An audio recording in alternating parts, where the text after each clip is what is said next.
Hello guys, so for today we will talk about deconstruction or deconstructivist criticism. So before we proceed on explaining the deconstruction, first let us know about the influencer of deconstruction, Jacques Derrida. Jacques Derrida was an Algerian-born French philosopher. He developed the philosophy of deconstruction, which he utilized in a number of his texts, and which was developed through close readings of the linguistics of Ferdinand de Saussure and Husserlian and Heideggerian phenomenology. So he was born on July 15, 1930, Albiar, Algeria, and died on October 9, 2004 in the age of 74 in Paris, France. So during his career, Derrida published more than 40 books together with hundreds of essays and public presentations.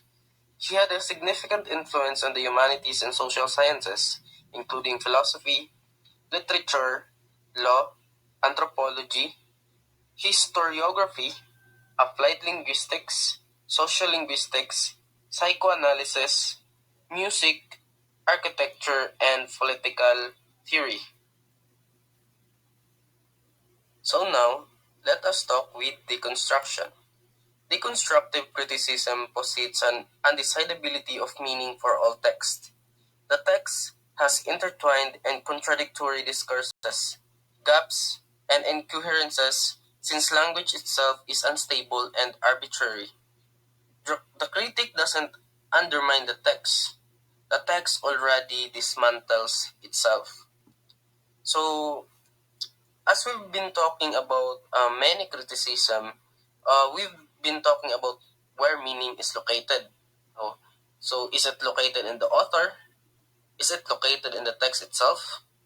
Is it located in the reader? So there are a lots of places it might be located. Now, where does deconstruction locate meaning? The answer is, it doesn't. It just destroys all the meaning. And yes, deconstruction is interested in the idea that meaning breaks apart. So if you look closely at any text, it no longer holds a meaning. It kind of falls apart. So deconstructivists believe that language is actually uncentered. In other words, it cannot perfectly communicate what I have to say to you using language. So no matter how much I try, I'm going to fail. So therefore, anything communicated to us is in essence of failure. So, for example, I will say a dog. So we might have a picture of dog in our minds. Okay, so we have the common idea of having dog in our thoughts, but we might not have the same dog. Or I mean, halimbawa, ang dog na iniisip ko um is a Russian Shepherd. And sa iniisip mo naman is dog dog is pitbull. So meron talagang tawag nito, meron talagang differences sa thoughts natin, no? Na kumbaga yung sa deconstructivist kasi is the meaning is continuously modified, no? Nag-iba-iba palagi, like ginakontradict natin ang isang meaning na sinabi sa atin. Like for example, giingnan ka sa imong friend o hala, gwapalay ka karon. So in that phrase, ang maisip sa imong giingnan or ang feedback nimo is, so karon lang day ko gwapa, gahapon day dili ko gwapa.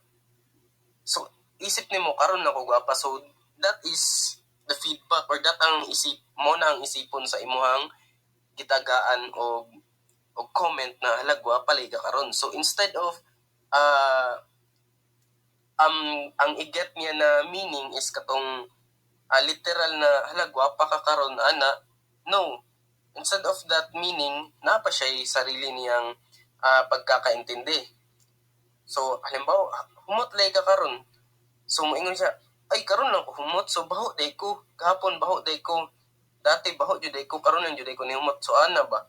So that is deconstructivist theory.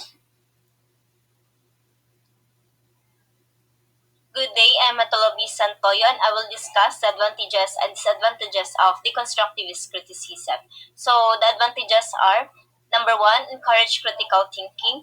Number two, promotes diverse perspective.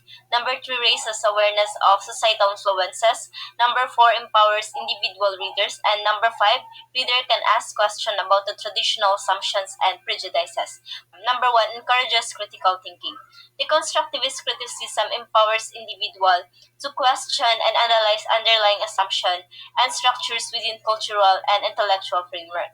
Deconstructivism, as a theoretical approach in fields like art, literature, and philosophy, seeks to uncover hidden meanings and challenge conventional interpretation. For instance, you read a story, then you can understand it. So, by using the constructivist perspective, you critically analyze the text, questioning the author's intentions and the cultural context in which the text was produced. So, this critical analysis allows for a deeper understanding of the text and promotes a more nuanced and complex interpretation of its meaning. So, number two, promotes diverse perspective. Encouraging different points of view is good in deconstructivist criticism because it helps us truly look at cultural and intellectual ideas. So when we consider various perspectives, we understand that meanings can change depending on the situation, making it easier to grasp complicated concepts. So by doing this, constructivist criticism opposes the idea that there's only one way to interpret things, making the study of text, art, or ideas more open-minded and detailed. So number three, provides freedom to reader. Allowing readers the freedom to interpret text or art in their own way is good in the constructivist criticism because it recognizes that meaning can change based on personal experiences. So by giving readers the freedom to explore different interpretation, the constructivist criticism accepts that there isn't just one right way to understand things, promoting a more open and inclusive interaction with cultural and intellectual works. Number four, empowers individual readers. So, in the constructive criticism, letting each person have their own take on a text, helping bring in different views and makes the analysis more open and lively. This method acknowledges that the meaning of a work can vary from person to person, letting readers analyze it in their own way based on their personal experiences. So overall, it encourages a more equal and flexible way of understanding literature, moving away from the usual top-down approaches. So number five, reader can ask questions about the traditional assumptions and prejudices. So, in deconstructive criticism, readers can question old ideas and biases in order to find hidden prejudices and challenge usual ways of thinking about text. So, when they ask important questions, reader break down existing notions in literature, creating a better understanding of power dynamics and cultural impacts. So this way of looking at things encourages a more open and truthful analysis, making room for various viewpoints and interpretation. So now let's proceed to the disadvantages of the constructivist criticism. Number one, lack of authorial guidance. So the lack of authorial guidance in the constructivist criticism can lead to confusion and a lack of coherence in interpreting a work. So without clear intent from the creator, it may be challenging to discern the intended meaning, potentially resulting in disparate and conflicting interpretation. So, this ambiguity can hinder a deeper understanding of the work and limit meaningful discourse about its significance or importance. Number two, potential for misinterpretation. The downside of potential misinterpretation in deconstructivist criticism is that it can mess up what the artist or writer meant. So when things are unclear, people might understand it in different ways, making the artistic or literary meaning less clear or powerful. This risk of misinterpretation can make it harder to get the intended message across and may lessen the impact of the work on the audience. So, number three, lack of positive content. um, Not having anything positive in the constructivist criticism can be a problem because it mainly looks at the bad stuff without talking about the good things. Just focusing on breaking things down can make it seem negative and miss the chance to see the positive parts of the work. If we don't recognize the good aspects, we might not fully understand and enjoy art or literature. So number four, difficulty in communication. So difficulty in communication is disadvantage in deconstructivist criticism because complex language or abstract concepts may hinder the clear expression or ideas. This can lead to misunderstandings and a lack of effective dialogue between critics and audiences. The challenge in communication may limit the accessibility of the constructivist critics, making it harder for a broader audience to engage with and understand the analysis. So that's all. Thank you. Okay, so let us now continue in practicing the constructionism. So, mm, I have here a checklist for the constructionism or the constructivist criticism approach, a checklist that will help you in using this literary criticism approach, which is the deconstructionism. So, this checklist, we must remember that when using the construction approach, the goal is to closely examine the text itself and look for ways in which the text undercuts its own stated or preferred meaning. So we should consider the term close reading. Okay, you'll do this by looking for binary opposites or difference, arbitrary meanings, and how one pair of binary opposites is privileged over the other. Okay, so number one here on the checklist in using the deconstruction approach is we have identify the oppositions that are present in the text.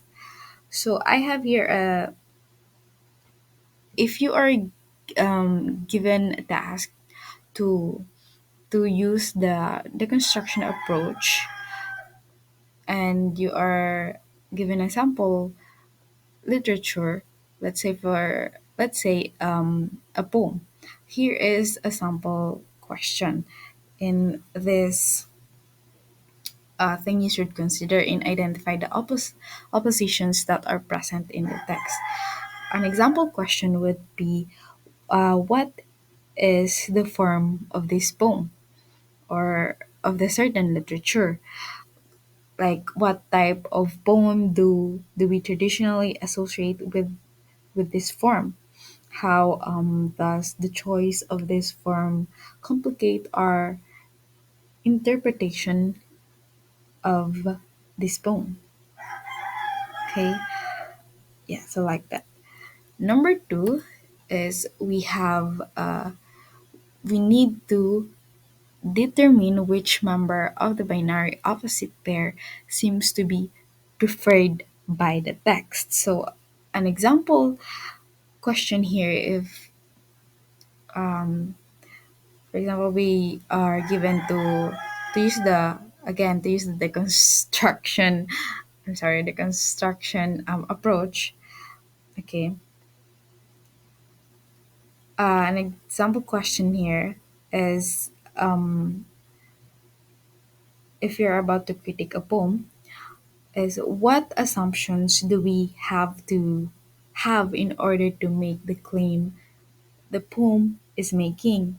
Like we look closely at, I mean, look closely at the last line. How could this line be used to turn the poem's stated meaning against itself? So, yes, that's it.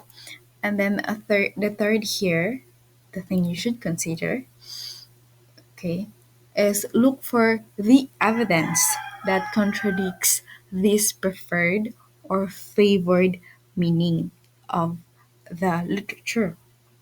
Okay, as an example question here would be, who is the poem's audience? Okay, how does the stated audience differ from the real audience?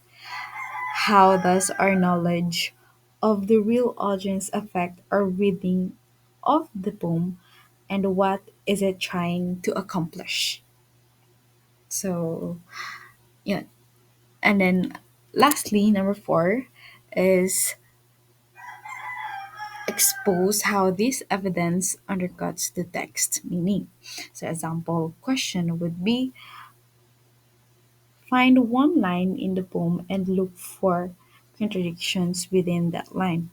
I mean, it's not a question, but it's a guide in how you are you in how are you going to write the kind of approach and arrange it, you know, stuff like that. Find one line in the poem again and look for contradictions within that line. For example, uh, in a poem, let's say it has 14 lines, and okay, so for example, line number 9 says like this and that.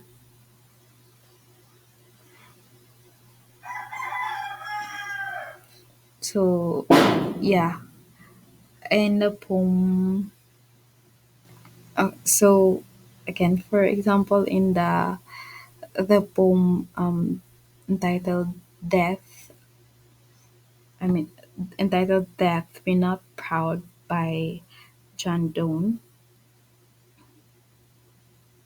John Donne, you should, for example, that look at the line 9 says that thou art a slave to faith, chance, kings, and desperate men. So you should ask, but is if the stated audience is deaf, why is this line problematic? Can someone be a slave and also be dead or be deaf? So so yes, those are the things you should consider in if you're going to use the deconstruction approach. And also, in addition, you should also consider things like the form and the genre of a certain literature. Make sure you understand what the text stated or preferred meaning is before you start to look for the gap between that stated meaning and what the text actually says. So that's it for the deconstructivism or deconstructionism criticism.